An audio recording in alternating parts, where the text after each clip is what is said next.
Bismillahirrahmanirrahim. Assalamualaikum warahmatullahi wabarakatuh. Selamat datang di Melsi Channel.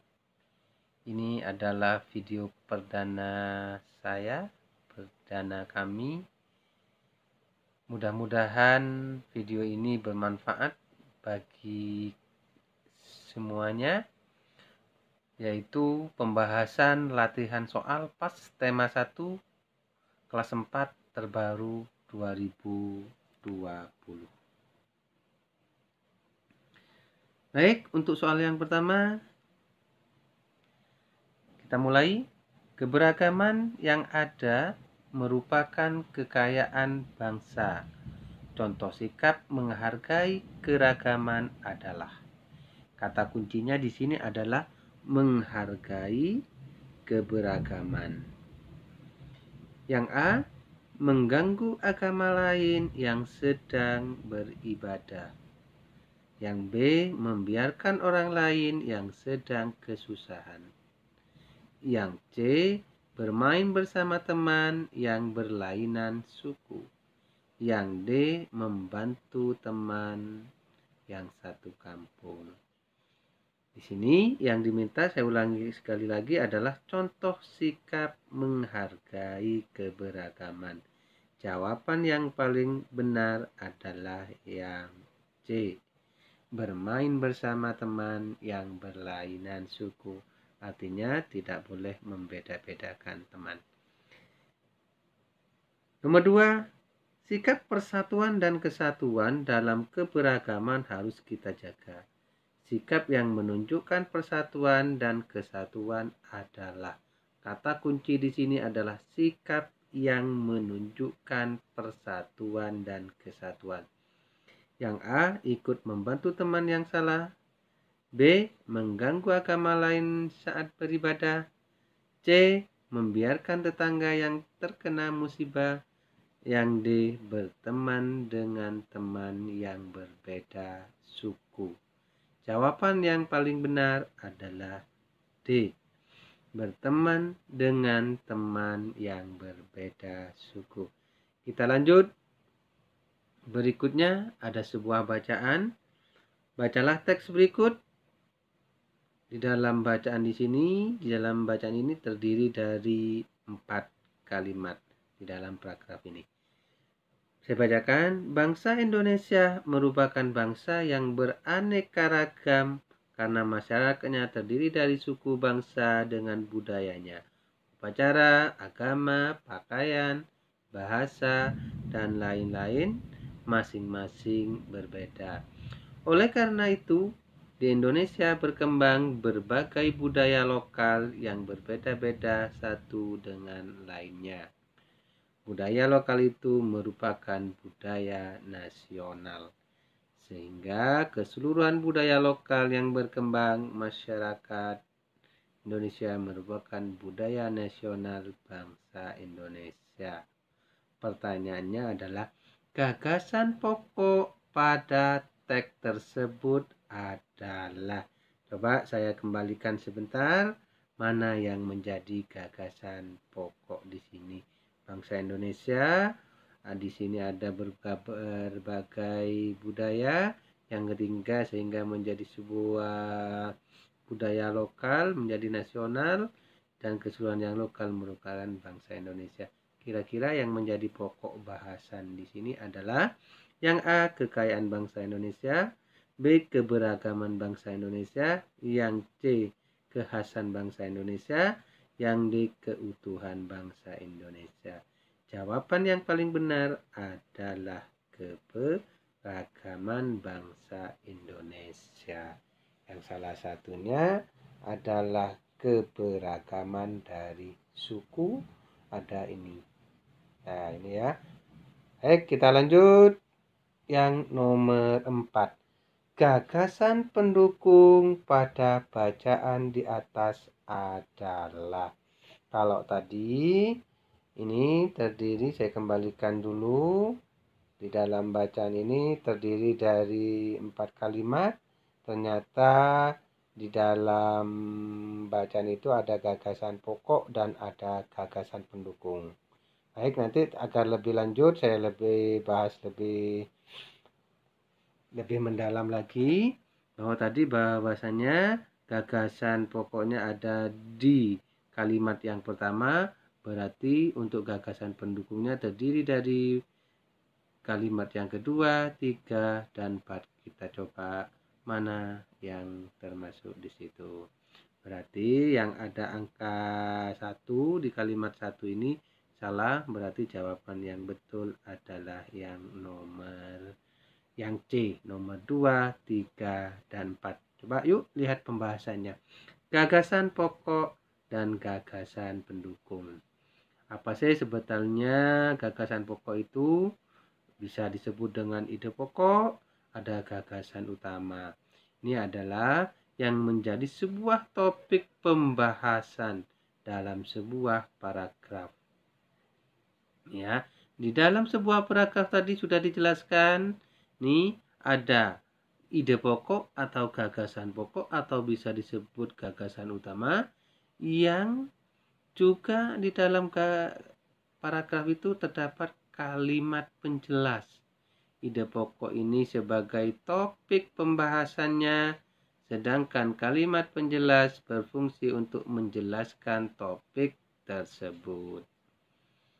Nih anak-anak, adik-adik semuanya, bagaimana cara menentukan gagasan pokok dan pendukung. Berikutnya, ini letak dari gagasan pokok. Gagasan pokok itu bisa di awal paragraf, bisa di akhir paragraf, atau awal dan akhir paragraf. Kalau awal paragraf, tadi ini disebut deduktif. Kalau di akhir induktif, kalau awal dan akhir deduktif dan induktif, atau di sini bisa disebut dengan campuran. Kalau tadi di dalam bacaan tadi ini disebut awal paragraf atau deduktif atau bisa disebut dengan paragraf deduktif. Lanjut. Yang nomor 5, di sini ada langkah-langkah percobaan tentang perambatan bunyi. Nanti kita lebih ingat lagi perambatan bunyi terdiri dari berapa. Yang pertama adalah dekatkan ujung selang telinga. Yang kedua, dengarkan dan catat apa yang ia sampaikan. Berikan hasilnya kepada temanmu untuk diperiksa. Yang ketiga, pegang salah satu ujung selang dan minta temanmu memegang ujung lainnya. Minta temanmu berbicara, lalu ujung selang yang dipegang. Dari langkah-langkah percobaan di atas, urutannya. Ya, urutannya ini mana urutan yang tepat. Baik, kita coba dulu kira-kira mana yang paling benar di sini.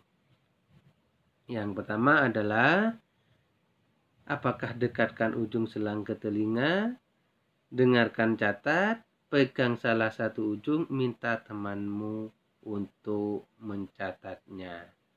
Baik, kita bahas. Yang pertama, jawaban di sini yang paling benar adalah 3, 1, 4, 2. Pegang salah satu ujung. Yang kedua adalah dekatkan selang ke telinga. Yang keempat, minta temanmu berbicara. Yang keempat, dengarkan dan catat.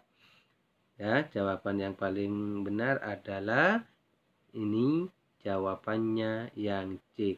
Perambatan bunyi ini ada 3. Ada perambatan melalui benda cair, benda padat, dan benda gas. Ya, kalau di sini adalah perambatan bunyi melalui benda cair. Nomor 6.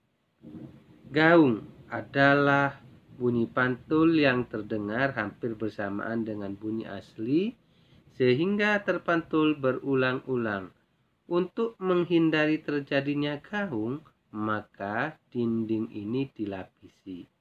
Biasanya gaung ini banyak kita temui di tempat studio. Ya, kira-kira agar ini tidak terjadi gaung atau bunyi pantul, mana yang bisa meredam dari bunyi itu? Apakah karpet, busa karet, keramik, atau kayu? Ya, agar dapat menyerap. Jawabannya yang paling benar adalah karpet. Sehingga apa? Bunyi gaung itu dapat terserap. Berikutnya nomor 7. Gambar berikut rumah adat yang berasal dari. Ini coba diperhatikan, rumah ini berasal dari mana?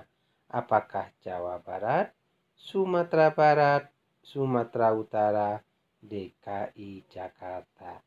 Jawaban yang paling benar adalah Sumatera Barat. Lanjut, nomor 8. Budaya Maluku terkenal dengan alat musiknya yang seperti gendang, namun bentuknya ramping dan panjang. Alat musik tersebut adalah tifa. Apakah betul alat musik itu yang berasal dari Maluku adalah tifa? Di sini harus memberi pernyataan antara benar dan salah. Tifa ini adalah alat musik berasal dari mana? Tifa itu berasal dari Papua. Jika sesuai, betulkah ini berasal dari Papua? Jika salah, maka beri salah. Jika betul adalah benar. Jadi tifa ini bukan dari Maluku. Berarti pernyataan ini yang paling benar adalah salah. Nomor 9. Baik, ini ada beberapa gambar agak tertutup. Tidak apa-apa. Nanti kita baca sama-sama. Perhatikan langkah gerakan tari bungung jumpa di bawah. Kedua tangan ada di atas. Kaki jinjit hentakkan 2 kali ke kanan, 2 kali ke kiri nanti berikutnya. Kedua tangan masih ke atas, sama jinjit, hentakkan sama-sama 2 kali ke kanan. Kalau tadi 2 kali kanan, sekarang adalah 2 kali ke kiri. Kira-kira mana yang betul dari gambar di sini ini? Dari langkah-langkah di atas, mana yang sesuai? Pak, diperhatikan, kedua tangan ada harus ke atas. Mana kira-kira yang tangan ke atas? Kata kuncinya adalah tangan di atas. Kaki jinjit, mana yang tangannya ke atas? Hentakkan kali ke kanan. Kalau di sini adalah ke samping, bisa ke kiri ke kanan. Kalau ini tangannya ditekuk, kalau ini ke depan. Berarti jawaban yang paling betul adalah yang D. Berikutnya nomor 10. Tari bungung jumpa berasal dari Aceh. Bungung jumpa artinya, nah ini yang diminta adalah arti dari bungung jumpa. Apakah bunga melati, bunga cempaka, bunga mawar, atau bunga anggrek? Jawaban di sini yang paling benar adalah bunga cempaka. Demikianlah pembahasan tema 1. Mudah-mudahan bermanfaat. Ketemu lagi di pembahasan berikutnya. Terima kasih. Wassalamualaikum warahmatullahi wabarakatuh. Jangan lupa like, share, and subscribe jika video ini bermanfaat agar demi kebaikan saya sendiri khususnya, dan mudah-mudahan lebih bermanfaat lagi untuk semuanya. Salam Milsi Channel.